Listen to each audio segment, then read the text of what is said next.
Welcome to Change Your Narrative. This is Kim. What up, world? This is Lamb here, episode 31. What's up, man? Hey, man, election is in the air, man. That's right. At home and here. And here. But guess what, though? November 3rd, man, we got to get this guy out of office, man. Talking about here, we got to get this guy. This is crazy. You know what I'm saying? What's going on? But beyond that, election haven't been called in Belize yet, but election is coming in Belize. Be here this year, right? We know it's here because we starting to see the commercials. We starting to see land given away, land being filled with sand, people getting their education, money and advertising is already on the airways. Like all this stuff started happening. The hustle is on. The hustle is on, man. It's the same old. And I think it's about time here at Change the Narrative we actually change the narrative on how we've been conducting our election and actually look at these guys' records and let's do something even more fun. Let's rank who we think is the best prime minister Belize ever had since the inception in 1981 to present. And on the second segment, let's talk about who we think going to win the election, and that's between the two major parties and the third parties like the People's Front and the BPP and so on and so forth. So let's get this going, man. So let's do that. So the contestants for the best prime minister in Belize's 39 year history is George Price. Yes. Manuel Esquivel. Said Musa. And Dean Barrow. That's right. Those are the lineup. Those are the four. And we're going to use like 5 different metrics that we went ahead and looked at and analyzed in making our decision. And those metrics are the economy. For one. All right. That's GDP, debt. Right. We're going to talk about crime. Of course. Migration. Of course. Literacy. Of course. And perceived corruption. Yeah, when we talk about corruption, we're not talking about corruption on no international standards. We're talking about corruption just based on our experiences and our knowledge and what we actually been through and our people's been through. Some of the nonsense that we've seen happen over the years. For sure. Basically. So let's get down to it, man. So what is the breakdown and how and who were in power? Let's give them that information to start with. Yeah, sure. So 81, George Price got us independence 81. And prior to that, George Price was the leader. He was also the leader of the country for years prior to that. Cool. Right? Okay. 84 was the election right after that. George Price lost to Manuel Esquivel in 1984. So he was in power from 81 to 84? 81 to 84. So 3 years, that's it? That's it, right? So 84 election call, he lost. Okay. Esquivel came into power 84 to 89. 84 to 89, 5 years. Every 5 years, just for the record. Okay. 89, he lost. George Price won again. Correct, okay. Right? So George Price went back in power 89 to 93. Okay. And he lost again in 93 to Esquivel again. So they were flip-flopping. They were going back and forth. Okay. Right? So Esquivel was in power from 93 to 98. Okay. And he lost. Okay. And Said Musa, who was by then the new leader of the PUP. Right. He was voted in as prime minister. Okay. He was PM from 98 to 08. So 10 years. 10 years. Cool. Right. And then that's two cycles. And then since 08, we've had Dean Barrow, which is the current prime minister. He's the longest serving prime minister. And we know that in this upcoming election, we will have a new prime minister since Dean Barrow is officially resigning. Yeah, his time is up. So understood. So that's just a quick history.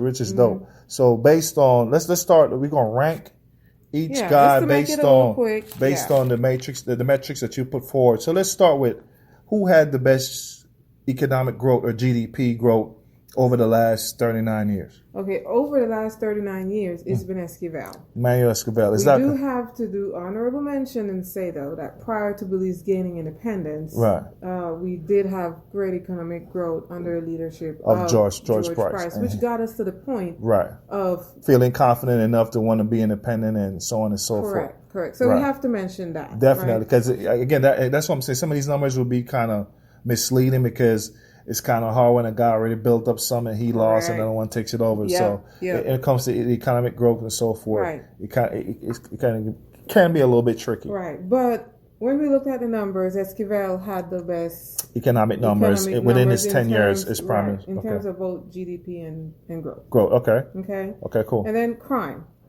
Who had the worst? We got it. Yeah, I mean, we're gonna go.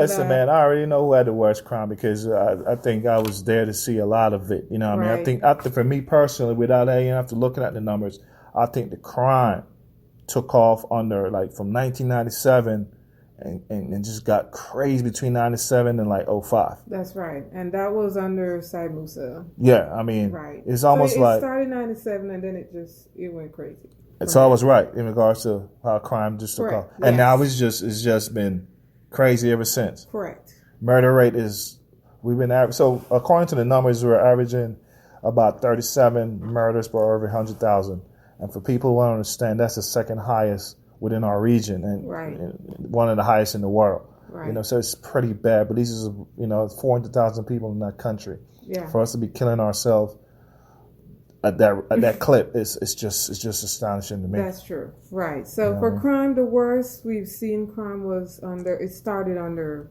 Esquivel. Well, it started on Esquivel, and to me, then it built up. Got worse. Correct. Yeah. Right.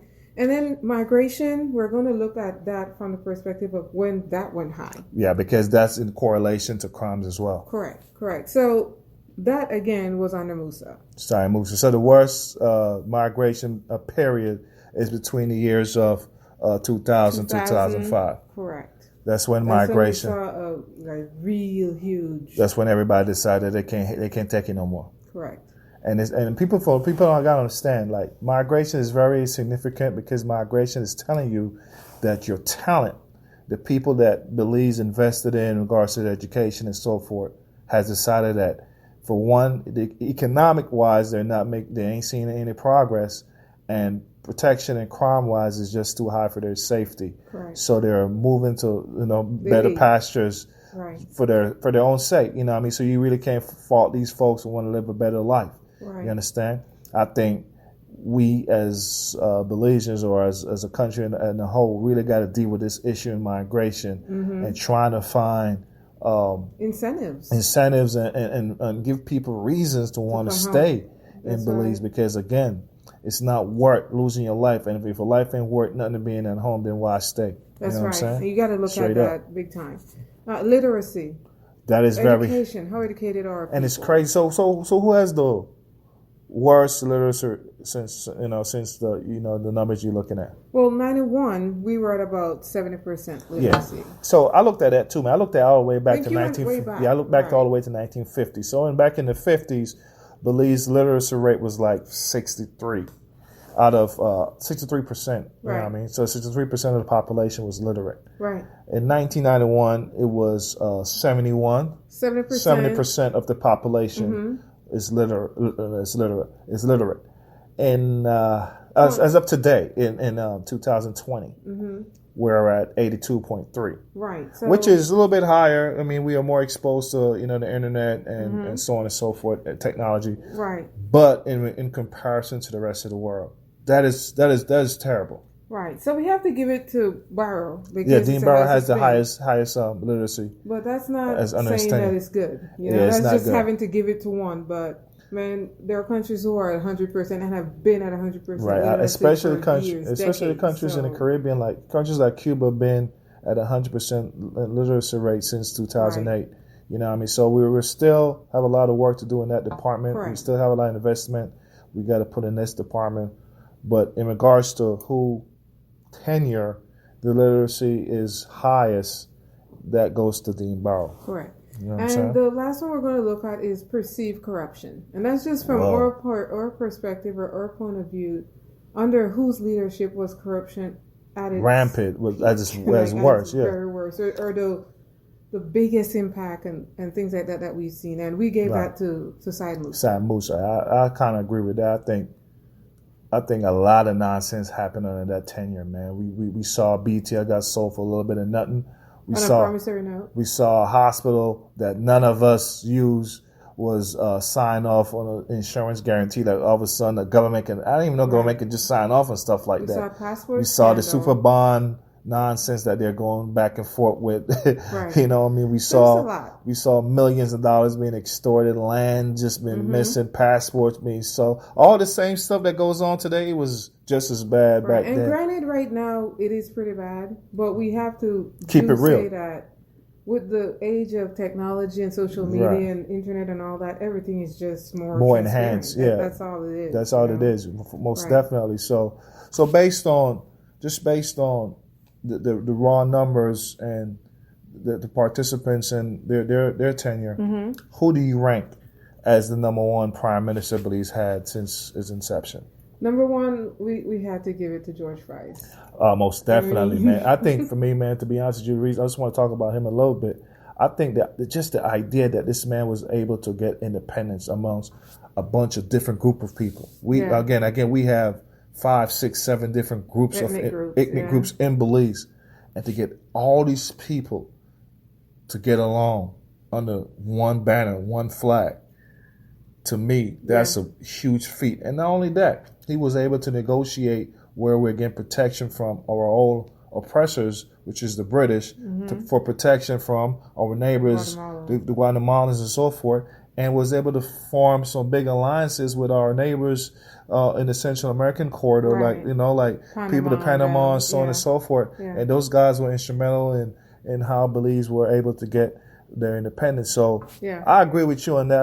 I think George Price, by far, is the best prime minister Belize had. Okay. You know what I mean? So, Number 2, based on the numbers, gotta go to Manuel Esquivel. Yeah, Manuel Esquivel. This is based on economic growth, based on not having that. I mean, let's keep it real. Corruption was issues. Corruption was high. I mean, corruption is throughout everyone's tenure. But it wasn't as bad under Manuel Esquivel. We saw literacy goes up. We saw economic growth going up. People were still able to walk the streets in Belize without having to worry.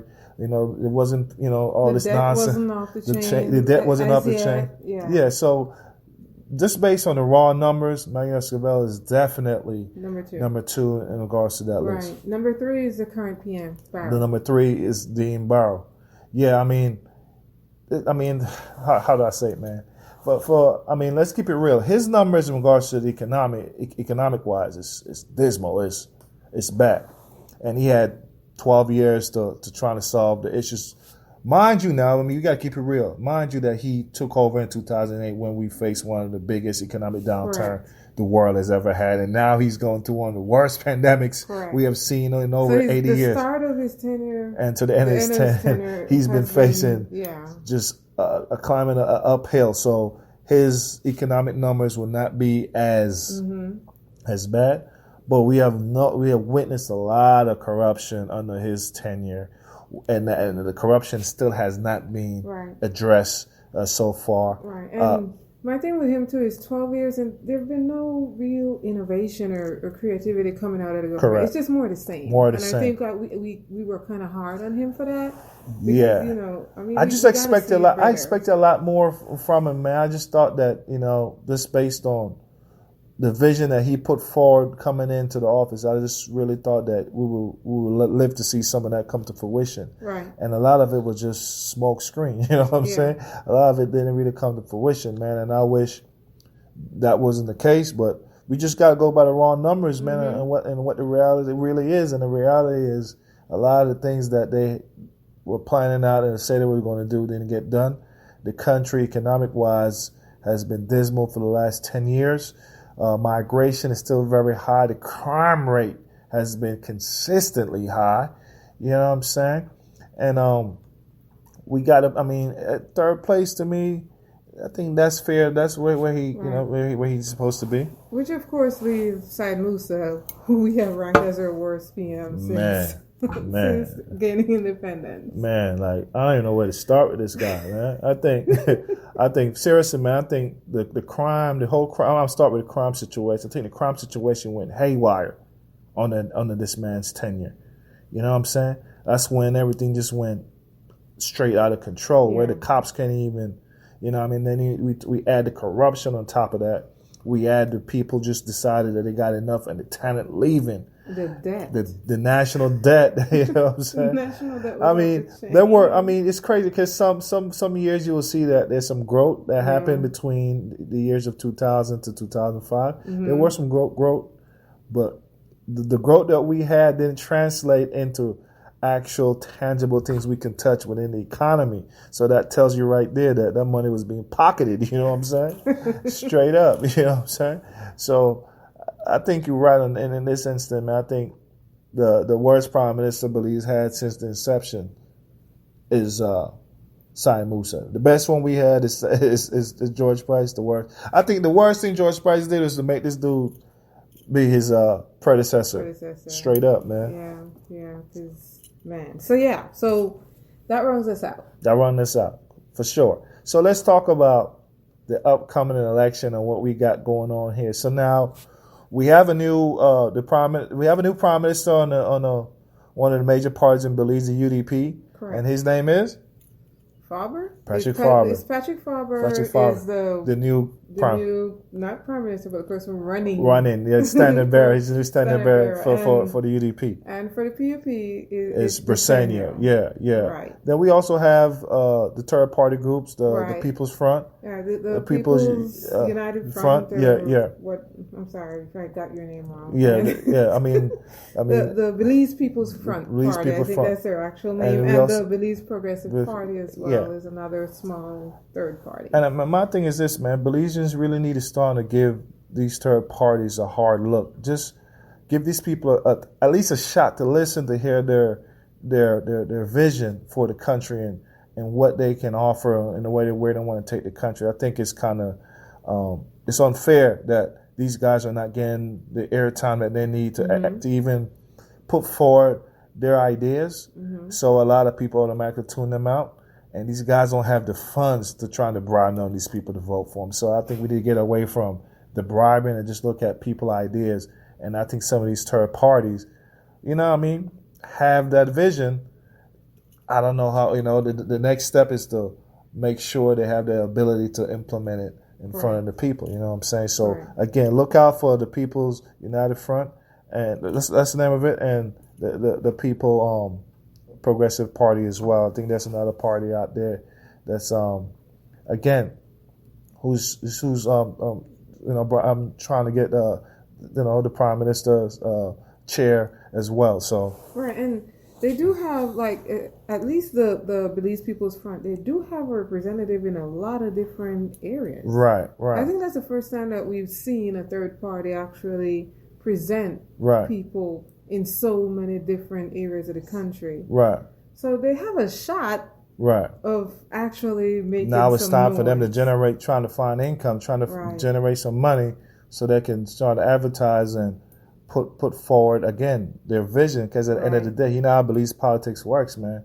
It's money talk down there at the end of the day. You know what I'm saying? And that's here, too, and everywhere. Right. Politics is so about, now is about money. It's not even about ideas anymore. And we want to get back to the nitty-gritty. And because of COVID-19, it's kind of forced you now to really start to focus on, to me, the most important part of politics. You know what I'm saying? Well, we'd hope so. And I would hope that people are taking a hard look at the last 10, 15, 20 years. The last 20 years has been rough. And see what we have accomplished, not just as one person, but as what have we accomplished in the last 20 years? Not much. Based on, again, just based on the raw numbers, the money that we actually borrowed, we passed the 2 billion range. 2 billion US, 4 billion of Belize dollars. Right. So what has Belize got to show for that amount of money being pumped into the economy? I don't know. Isn't our growth in negative right now? It's been in a negative. It's been negative before. It's been a negative before COVID-19. Now it's just somewhere. I don't even know how we gonna recover from that. Right. You know what I'm saying? So that's the question that people need to ask. Like, what we are giving these people the reins to the country.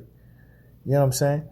What are we getting back for our support? You know what I mean? And it can't just be when election time rolls around, these guys are showing their face and trying to bribe us again into, the same old, same old.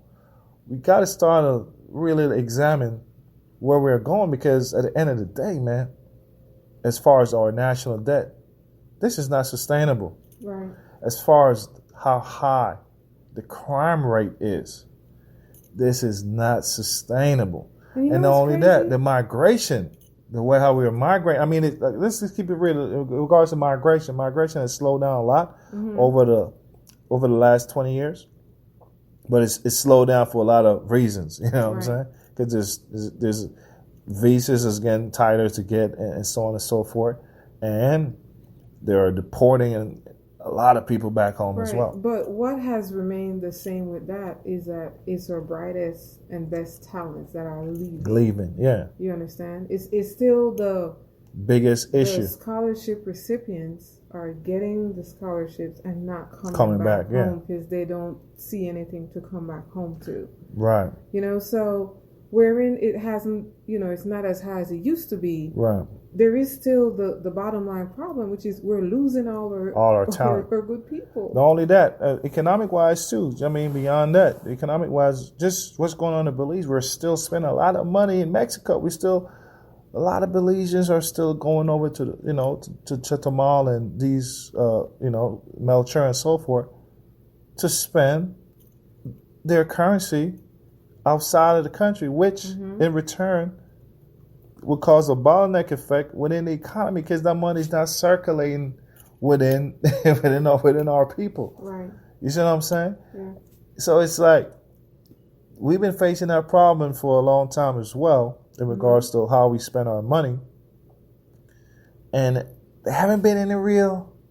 I mean, we've been hearing words about how they're gonna make this change, but Lem, to be honest, I haven't seen anybody present a vision that is anything different than what we saw in the last election and the election before that. So why do you think that people have? I'm talking about the people in general, has not decided to, work together to demand some of these things? Do you think we're not there yet in regards to now how to organize to get what we want, or do you think the political bribery is so deep and embedded in the society that the older heads just...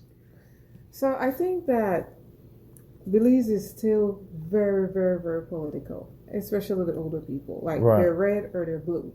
They just see those two colors. Right. They don't see issues. They don't see. And I never understood opportunities. I never understood red and blue. And the millennial group, I think they are more woke. They're more aware, but they don't have what it takes, like you said. So who hold these guys accountable? That's my question. My thing in politics is you could be red or blue or whatever, but at the end of the day, you being a human being, being a Belizean, should trump anything. That's the problem. Do you understand what I'm saying? So who are holding these guys accountable for some of these dismal records we've been seeing? I mean, I will dare anyone to just take their time to look up some of their records on crime, on economic growth, on migrant. This information is freely for everyone. Right. I think too few is the answer. Too few people are trying. It's not enough. You need a lot of people to actually start a movement to make a change. Okay. I don't think enough people are interested in holding these people accountable. So my question is this, and I understand everything that you're saying. So what is the incentive for me to stay with a party then? Because you're saying that these people are seeing red or blue, the two major parties.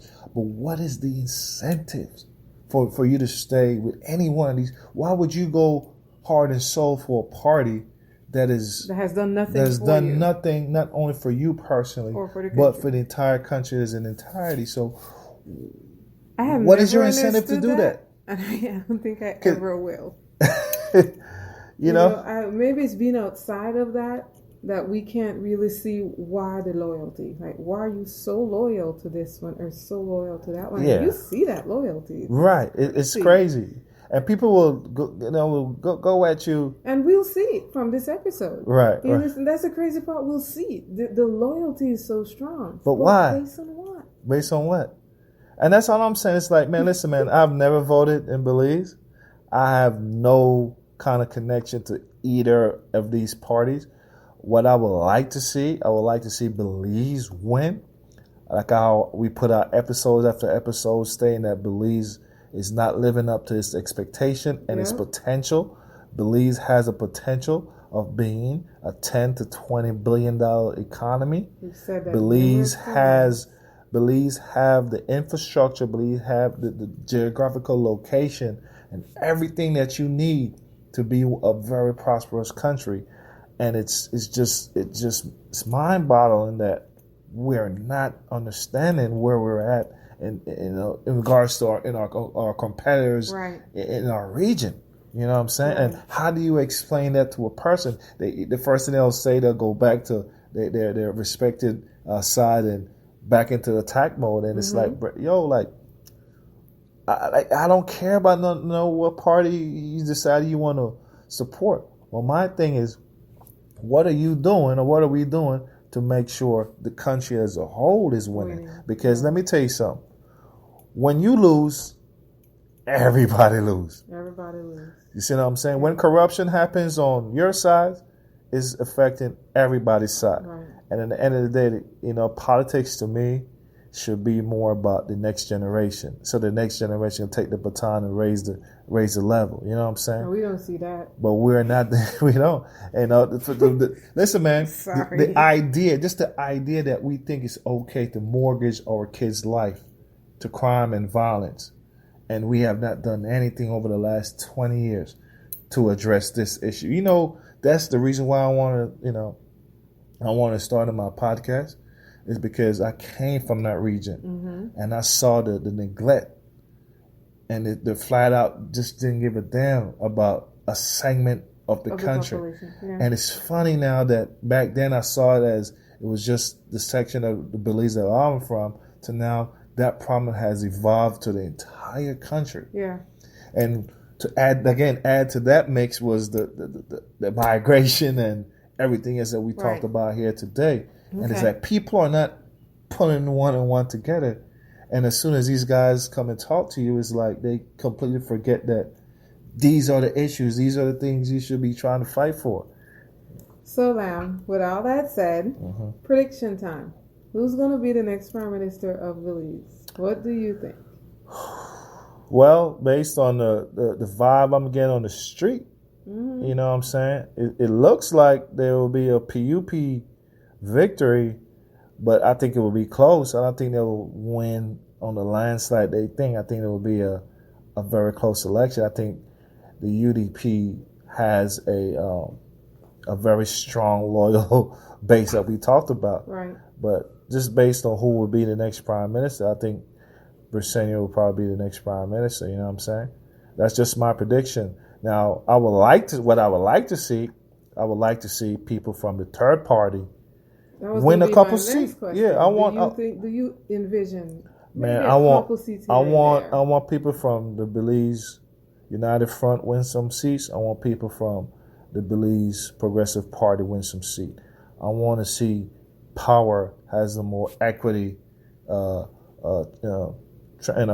equal sharing going on in the country. Right. You know what I'm saying? I think that would be good for the country, and that's a way of holding these guys accountable, because a lot of these guys are just, if the head wants this, they all fall in line. Right. You know what I'm saying? And I think the more different groups you can have within the cabinet will start to bring some accountability to a lot of nonsense that we've been seeing being transpiring over the last 20 years. Yeah, for sure. Yeah, I agree. I think that the PUP will probably win this one. I think, a lot of the loyalty is with Barrow, and he's no longer with the party, or he won't be. And the new head, that combined with what is happening now. Right. People have short-term memory a lot. Right.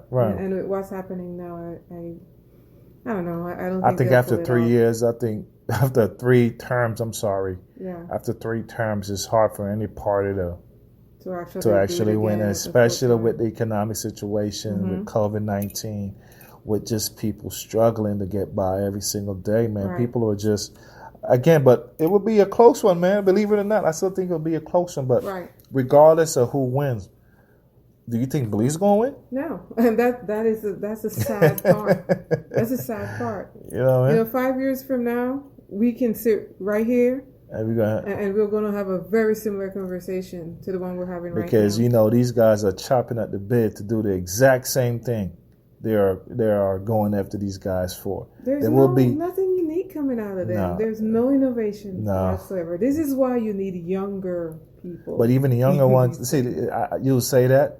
But the younger ones are still being groomed by these same old parties. You know what I'm saying? Yeah. You need independent thinkers. That's what I say. The young or old. You need people to have independent think. People who are in touch with what's going on in the world. Right. You feel what I'm saying? Because it's not just what's going on here.